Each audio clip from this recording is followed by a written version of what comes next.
মাছের চচ্চড়ি কম বেশি সবাই অনেক পছন্দ করে, গরম ভাতের সাথে অনেক ভালো লাগে। বিসমিল্লাহির রহমানির রহিম। আসসালামু আলাইকুম, welcome to my new video. আমি আজকে আপনাদের সাথে মাছের চচ্চড়ির রেসিপি নিয়ে আসছি। এখানে নিতে হবে আপনার মাছের পেটের অংশ, সেই সাথে পেঁয়াজ, কাঁচামরিচ, আস্ত রসুন, হলুদ আর মরিচ গুঁড়ো। এটাকে ভালো করে হাতে মেখে নেবেন। তারপর কড়াইতে পরিমাণ মতো তেল দিতে হবে। এরপর হাতে মাখা যে মাছের পেটিগুলো ছিল সেগুলো আমি একে একে দিয়ে দিচ্ছি।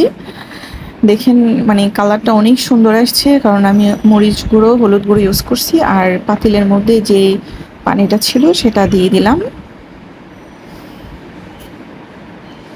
ঠিক এখন ভালো করে নেড়ে ছেড়ে দিব। এটা কিন্তু মাছের পেটিটাই ভালো লাগে, মাছের উপরের অংশ অত ভালো লাগে না। আমি আমার মাকে দেখেছি সবসময় এভাবেই পেটিটা দিয়ে করতে। আপনারা চাইলে টমেটো অ্যাড করতে পারেন। আমার কাছে টমেটো ছিল না, তাই আমি টমেটো অ্যাড করিনি, কিন্তু থাকলে অবশ্যই আমি অ্যাড করতাম, কারণ টমেটো অ্যাড করলে এটা আরও বেশি ভালো লাগে। ঢাকনা দিয়ে রাখলাম। কষানো হয়ে গেছে,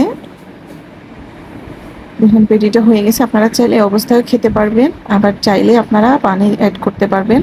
তো আমার এটা কষানো হয়ে গেছে, বাট আমি এরকম খাবো না, সেজন্য আমি এটাতে আরও সামান্য কিছু পানি অ্যাড করে তারপর এটাকে মাখা মাখা করব।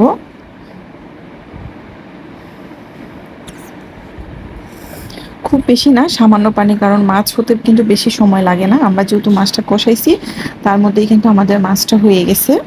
তো আপনারা চাইলে কিন্তু ওই অবস্থায় খেতে পারবেন, ওটা একেবারে ড্রাই হবে। এটা পোলাওর সাথে অনেক ভালো লাগে।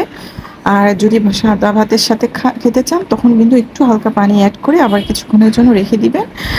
আমার হয়ে গেল মাছের পেটি ভুনা। তো আশা করি আপনাদের রেসিপিটা অনেক ভালো লাগছে। তো ভালো লাগে অবশ্যই লাইক অ্যান্ড সাবস্ক্রাইব করবেন। আল্লাহ হাফিজ।